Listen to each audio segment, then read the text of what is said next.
ఉన్నాడు, మీరు వయసులో పెద్దవాళ్ళు, మీరు సముదాయించి చెప్పాలి గాని మీరే ఆవేశపడితే ఎట్లా?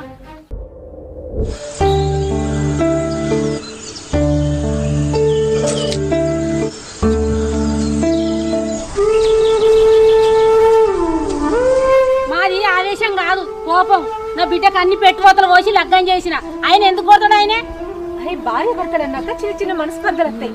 మీకు తెలియని విషయం అయింది, అంత చిన్న విషయానికి ఇట్లా పొడిగిస్తున్నారు ఎందుకు? నీకేం తెలుసమ్మా? నా బిడ్డను పొట్టు కొట్టినట నీకో బిడ్డ తెలిసేది. నాకు బిడ్డ ఉండే కంటే ముందు నేను ఒక ఆడదాన్ని, ఆ బాధ నాకు కూడా తెలుసు. అల్లుడితో కూర్చొని సామరస్యంగా పరిష్కరించుకునేదానికి ఎందుకు ఇట్లా పెద్ద చేస్తున్నారు? ఓ చెప్పేసినావు కానీ లే అమ్మా, నువ్వు ఏ పనికి వచ్చినావు ఆ పని చూసుకో ముందు.